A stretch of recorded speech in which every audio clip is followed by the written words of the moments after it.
program Ekifanyi siluganda mbaniriza mwinabe comedy ku ABS television. Ekifanyi siluganda program bulijjo gye mulindirira abalabi ba ABS TV tugirangidde akaseera akatono ddala naye people have been so patient ne bagamba katugirindirire. So lunaku olwaleero tugenda kuba tugikutuusaako mu bujjuvu era nga yino episode yaffe esookedde ddala. Nze Ne Aisha ngenda kuba mwanjuzi waayo era nga mutuule mukalire mugenda kubeeramu bye muyiga bingi nnyo, mugenda kubeeramu ate essomo oba okusoma okw'enjawulo kungi nnyo. Poze okutangazaako ku program eno tukwasaganya DNA oba tugiyite tutya balina ekigambo kye bakozesa ndagabutonde. Jacks nyambako ndagabutonde. Yes, tugenda kuba tukwasaganya musaayi. So gwe ali eyo yennanga oyina omwana tomwekakasa, oyina mwannyoko tomwekakasa, muganda wo, omwana wa muganda wo, anything, omuntu yenna ali mu tulubeero naye nga towekakasa ayinza okuba nga si wa kika kyammwe. Tujjangu buzi wano ku ABS television oba okube ku ssimu eyeri ku screen ojja kuba otufuna buterevu. Jangu tukole DNA tubajjeko omusaayi tufinding out oba omuntu oyo oba omwana oyo wa kika kyo oba nedda. Byonna ogenda kuba obifuna wano ku ABS television. N'olunaku olwaleero of course ninamu abantu ab'enjawulo mu studio. Mulaba this little boy ali wano nange y'omu ku baana bebateekakasa mu kika ekimu era nina taata w'omwana ne jjajja w'omwana we bali mu studio. Bagenda ko batubuuzaako batubulire story yabwe yo etambula etya, ku lwaki tebeekakasa mwana ono, ku lwaki taata w'omwana agamba ono si wange. Okay, naye ng'ate babadde naye okumala emyaka egyo gyonna. Ogenda kuba obifuna wano ku ABS television. Temuvaawo. Let me get a short break then ate nkomewo.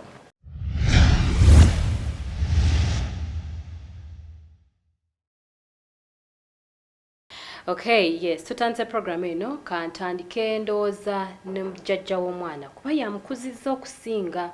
Aina bingi nate oluvannyuma nkuleetere saidi yani ya tata w'omwana. Nkwaniriza mama. Amannya gange nze Nakimuli Caroline. Entebe. Okay. Nafuna omwana ono nga wa myezi 3. Tusemba wakati omwana oli jjajjaawe, right? Ku saidi ya tata, saidi ya mama. Ku saidi ya tata. Tata w'omwana ya mutabani wo. Ye mutabani wange ow'okubiri. Mutabani wo ddala ow'okubiri. Tugende basi. Kati bwe nfuna omwana okusookera ddala mutabani wange nali simanyi nti alina omukyala ne muyita okujja okulya naye olunaku olukulu. Naye bwe yajja okulya olunaku olukulu ne bajja nga bali babiri. N'omukyala. Omuwala n'ategeera ewange. Wayitawo ebbanga nga ndowooza nga lya mwaka oba mwaka ki ogwo otwogereramu? Sikujjukira bulungi naye nga ye omwana nga ye agenda kuweza emyaka 5 mu Gwokutaano nga 9. Agenda kuweza emyaka 5 tuli 2015 2014 bwe mwajjira waka. Kati bwe yajja omukyala n'aba ndowooza nga waka yalambawo nali ndi awo ng'aleese omwana. Omwana we yamuleeta teyamutuusiza wange wabula yamuteeka wa mutabani wange omukulu n'abagamba munkuumireko. Kati n'abagamba omwana ono wamu. Lindako bwe yajja in the first place ngali n'omutabani wo yali lubuto? Saalulaba. Teyali lubuto. Yakomawo bukomi ng'azadde omwana. Omwana ngali mu bbanga ki? Omwana ali wa myezi 3. Myezi 3. Teyamuleeta wo yamutwala wani? Wa mutabani wange omukulu. Okay. Kati wamuteeke wa mutabani wange omukulu bo n'abagamba alina byagenda oggula. Omuwala teyakomawo. Kati bano olw'okuba baali bamanyi nti mukaakalema ate nze jjajja w'omwana ne bamusitula ne bamundeetera. Kati okuva olwo omwana oyo namala naye omwezi nga gumu n'alwala nnyo. Nengenda ne bagenda. Nga tetunagenda mu kulwala. Baleeta omwana nga wa myezi 3. No wakubira taata wo mutabani wo? Namukubira ne mugamba nti bampadde omwana. Koje? Ye n'aŋŋamba maama omwana si wange. Kati nze n'endowooza ng'ebyabavubuka ayinza okuba tayagala kukola ki? Kuyamba mwana. Wanoonya ku mukyalo oyo mu kaseera ako? Omukyalo oyo omwana w'amala okundwalako ng'awezezza emyezi 4. Kye ŋŋamba wano tewamukubira simu ekitegeeza nga bakamusobola saasooka kumanya wa gyali era saamanya na simu ye naye oluvannyuma nanoonyereza ennamba y'essimu n'engifuna kati bwe ngifuna nemukubira nemwegayira nga ndi ku kitanda akomewo tulabirire omwana kati bw'atuuka awaka bw'atuuka mu ddwaliro twamalamu ennaku 2 ne batusiibula ewaka yamalawo ennaku 4 n'asiba ebintu byange byonna eby'omu nnyumba ne ssente zaamu wala wange yasengula amagaago ye nadduuka n'akola ki n'agenda omwana ebintu ntebe bitanda biki amasuuka engoye bwejjo n'agenda ne ssente enkalu kati bwe yagenda nensigala nga nkubira oyo naye lwaki tompereza ku buyambi tata w'omwana naye nga mpezeza kimu nti maama nze nagamba omwana siwange bambi ne tutabukira ddala kubanga namanya nti ye alabika akola ki yemweganye bweganye naye oluvannyuma nga wayiseewo emyaka 2 n'ekitundu nali ndi awo ng'akomyewo okuva e Rwanda nangamba maama kituufu wannyigira naye omwana siwange ani olwakoma okuva e Rwanda mutabani wange gwensuubira okwatatawo ebbanga lyonna lyonna teyaliiwo nanganza omwana siwange sobola kuzaala mwana wa muli banyarwanda tata w'omwana oba taata w'omwana muganda nze munyarwanda naye eri akolerayo bukolezi gwoli munyarwanda kaakati oluvannyuma mba ndi awo mu butuufu yakinyinyonyola nange nekitunuulira nendaba nga omwana wemba mutunuulidde nga simulabako kakwate konna naye nga neŋŋamba okufaanana siluganda oba sijja kigamba nti ki yadde omwana muddugavu nnyo ewaffe si baddugavu nnyo naye ekyo sikifuddeeko osanga ki omwana nga waffe nembeera n'omwana mala ebbanga lino lyonna naye nga siriika nnyamba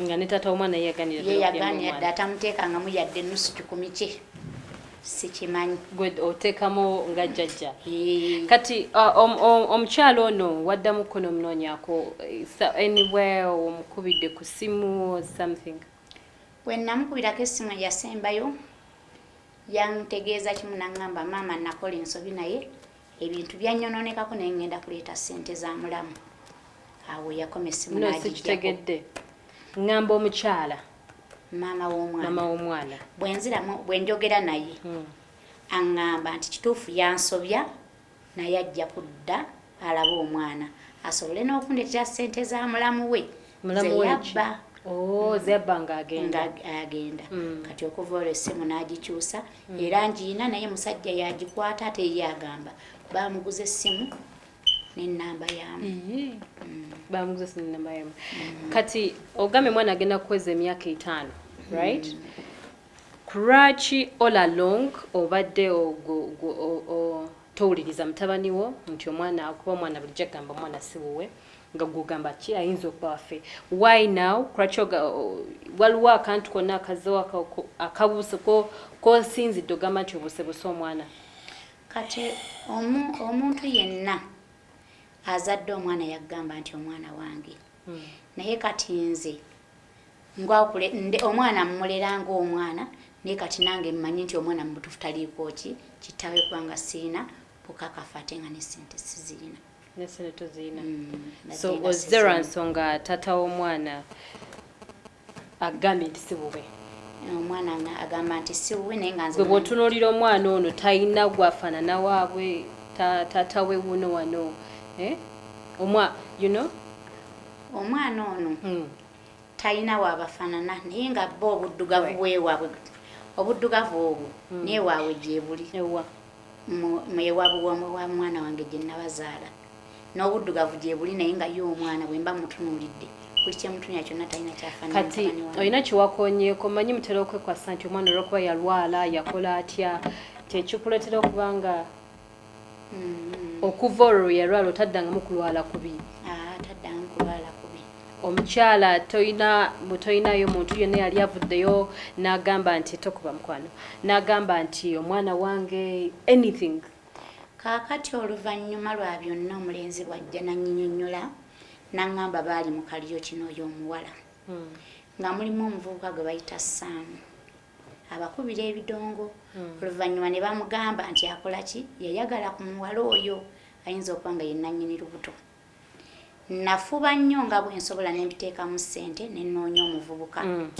y'omuvubuka ne mmulaba bwe bamundeetera nga wayiseewo ng'omwaka mulamba ne mbimuyitiramu ne mmubuuzaako kitegedde teyamanya nti yalekayo olubuto kaakati oluvannyuma omulenzi njogera naye mugaaka tukoze tutya omulenzi aŋŋamba omwana nja munona era oli omulenzi Saamu kati ne ŋŋenda ku poliisi ne ripootinge nga ŋŋenda okuwaayo omwana poliisi ne baŋŋamba baagala DNA Saamu yakkiriza omwana yakkiriza n'aga nti omwana bw'abanga muwala oyo yamuzaala asobola okuba owange kubanga namwagala namwagala ndowooza tunoonye Saamu olaba otya producer we should look for Samuel as well Saamu omanyi gy'ali ali ggulu tujja tuukayo asobola okukkiriza okutusinkana asobola kuba yagamba nti bwekiba kyetaagisa asobola olina ennamba ye tugenda kukubira ku Saamu tujja kufuna recording za Saamu tumukubireko kuhia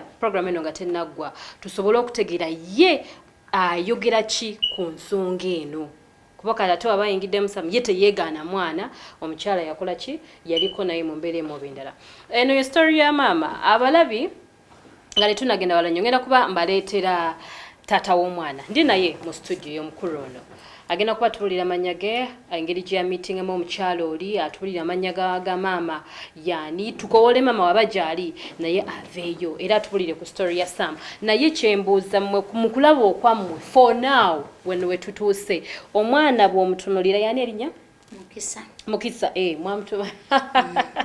mwamutumira ddala erinnya eritalina kika Mukisa look here labayo tulado abalabi bw'otunulira omwana ono ayina akakwate mu mize ndaba afaana maama omutwe nganze kurange ngulaba mugo ogwa maama okusinza ku story ya maama oyogera ki sindika message yo tujja kuba tugisoma wano naye kampu mulemu katono nate nkomebwo ne taata atubulire ku story ye eryetya atubulire ku lwaki omwana ono ye asimba essira agamba siwange temuvaako EBS TV kifaananyi siluganda